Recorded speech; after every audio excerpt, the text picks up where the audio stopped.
हाय, मैं वैभव चंद्रा, आप सभी का स्वागत है हमारे चैनल पर।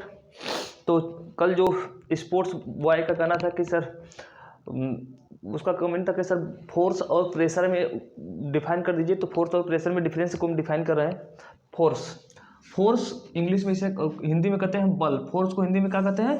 बल कहते हैं। तो बल कहते किसे हैं कि बल वह बाहरी कारक है, बल क्या है? वह बाहरी कारक है जिसको लगाकर हम वस्तु की स्थिति का मतलब होता है लोकेशन। स्थिति का मतलब क्या होता है? लोकेशन। दिशा का मतलब क्या होता है? डायरेक्शन। और आकार का क्या होता है? साइज। आकार का क्या होता है? साइज, या शेप भी कह सकते हैं, या आकृति भी होता है ना। तो या लोकेशन जो स्थिति है, और आकार के साथ एक और शब्द होना चाहिए था, आकृति, जिसे कहते हैं शेप। तो इसी में मान लेते हैं दोनों, साइज एंड शेप में परिवर्तन कर सकते हैं, उसे हम क्या कहते हैं? फोर्स कहते हैं, यानी बल कहते हैं। यानी कि such external factor which can changed in the location, direction and size shape of any things. यानी कि ऐसे एक्सटर्नल फैक्टर यानी बाहरी कारक जो किसी वस्तु की स्थिति, अवस्था, इस सब में परिवर्तन कर दे, उसे हम लोग कहते हैं बल। जैसे नहीं समझ में रहा है तो एग्जाम्पल, जैसे देखिए ये एक बॉक्स है। ये क्या है? एक बॉक्स है, और ये एक व्यक्ति है। ये व्यक्ति इस बॉक्स को पीछे से क्या कर रहा है? ढकेल रहा है। ये व्यक्ति इस बॉक्स को क्या कर रहा है? ढकेल रहा है। अगर ये बॉक्स इधर आ गया, इसका मतलब है कि इस व्यक्ति ने इस पर क्या लगाया कि आगे ये आ गया, यानी त्वरण जो उत्पन्न हुआ, त्वरण का मतलब होता है कि उसकी अवस्था में जो परिवर्तन लाने के लिए जो उसमें परिवर्तन शुरू हो गए, उसी को कहते हैं त्वरण। उसे क्या कहते हैं? त्वरण कहते हैं। तो जो त्वरण, तो ये बल, इसने बल लगाया, ये थोड़ा सा आगे आई, तो हम कहेंगे कि इसने क्या लगाया? बल। तो ये इसकी स्थिति पहले यहाँ थी, इसकी स्थिति यहाँ से अब कहाँ आ गई? यहाँ आ गई, यानी इसका लोकेशन चेंज हो गया। स्थिति मतलब लोकेशन चेंज हो गया। तो जो लोकेशन में परिवर्तन कर दे बाहरी कारक, वो क्या है? बल। ये बाहरी कारक कौन है? ये बॉक्स अपनी जगह स्थित था, ये व्यक्ति जो है एक प्रकार से बाहरी चीज है, इस पर जो बल लगा रहा है। और दूसरा, दिशा में कैसे परिवर्तन हो गया? ये दो व्यक्ति, एक व्यक्ति इधर से, एक व्यक्ति बना नहीं है, वो व्यक्ति मैं बना दे रहा हूँ। तो एक व्यक्ति, जैसे मान लेते हैं कि एक व्यक्ति आगे से बल लगा रहा है, एक व्यक्ति पीछे से। अब दोनों लोग बल लगा रहे हैं, दोनों, एक इधर से ढकेल रहा है, एक इधर से ढकेल रहा है। तो जिसका फोर्स ज़्यादा है, मान लेते हैं कि इसने 50 किलोग्राम का फोर्स लगा, 50 किलोग्राम, इसने 30 किलोग्राम का फोर्स लगाया, तो ये गाड़ी इधर न जाकर ये गाड़ी क्या होगी? इधर चली जाएगी।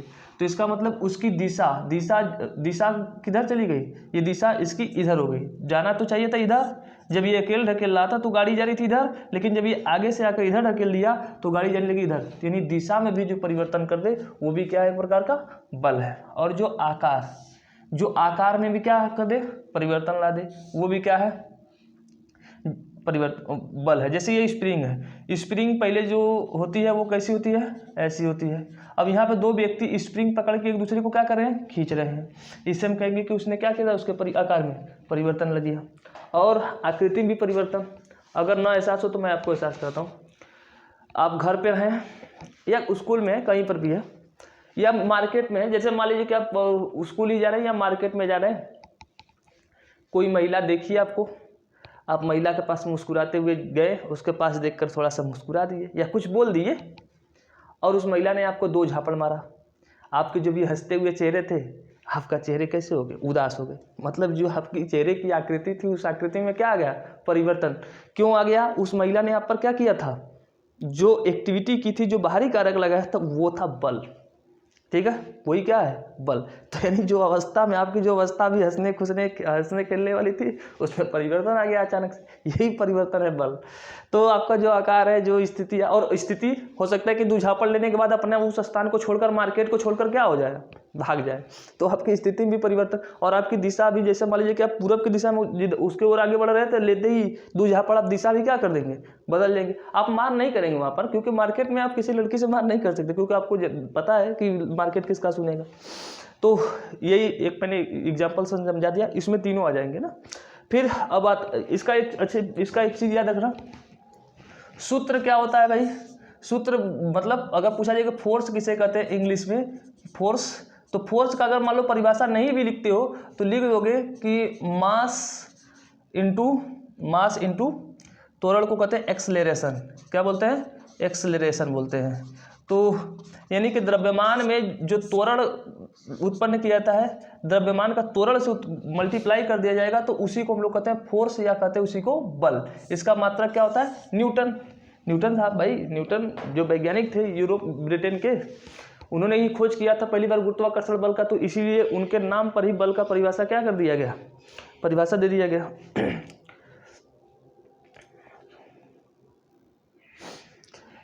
एक चीज़ यहाँ पे देखना कि जो मैंने किलोग्राम लिखा है इसी को न्यूटन भी लिखते हैं। इसे बल को हम लोग किस में लिखते हैं? न्यूटन लिखते हैं, तो न्यूटन का बल लगा था। अब आता है प्रेशर। दाब किसे कहते हैं भाई?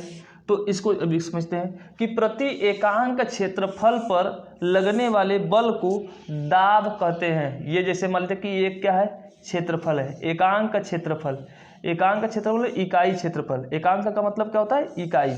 इकाई का मतलब ये 1 मीटर लंबा 1 मीटर चौड़ा जो क्षेत्रफल होता है इसी को कहते हैं वर्ग या स्क्वायर बोलते हैं। हिंदी में कहते हैं वर्ग, इंग्लिश में क्या बोलते हैं? स्क्वायर। तो 1 मीटर स्क्वायर एरिया, स्क्वायर मतलब वर्ग, जिसकी लंबाई चौड़ाई क्या हो? बराबर हो। उस पर अगर हमने 1 किलोग्राम का कोई भार रखा, 1 किलोग्राम का जो बल लगाते हैं, यानी 1 मीटर एरिया पर जो हम 1 किलोग्राम का जो उस पर कोई बल लगाते हैं उसी को हम लोग क्या कहते हैं? दाब कहते हैं। उसे क्या कहते हैं? दाब कहते हैं। दाब का मात्रक क्या होता है? पास्कल। दाब का मात्रक क्या होता है? पास्कल। क्या होता है? पास्कल होता है। और 1 पास्कल बराबर यहाँ पे लिखा है, 1 पास्कल को ही हम लोग कैसे लिखते हैं? Newton metre square. कैसे लिखते हैं? Newton metre square. ठीक है। तो दाब का मात्रक होता है पास्कल, और पास्कल को हम लोग लिख सकते हैं न्यूटन बटे मीटर स्क्वायर। न्यूटन प्रति मीटर स्क्वायर कर सकते हैं, या न्यूटन बटे मीटर स्क्वायर, या न्यूटन पर मीटर स्क्वायर, कई नामों से हम लोग जान सकते हैं। तो बस इतनी बातें हैं। अगर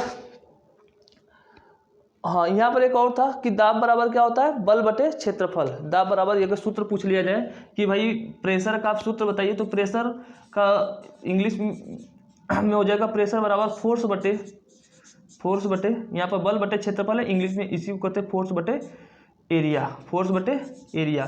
तो प्रेशर बराबर फोर्स बटे एरिया। जितना फोर्स लगाया गया है इस फोर्स में उस एरिया से तुम भाग दे दो, मतलब कि 1 किलोग्राम का हमने इस पर फोर्स लगाया और जितना एरिया है उस एरिया से भाग दे देंगे हम, तो निकल के क्या आ जाएगा?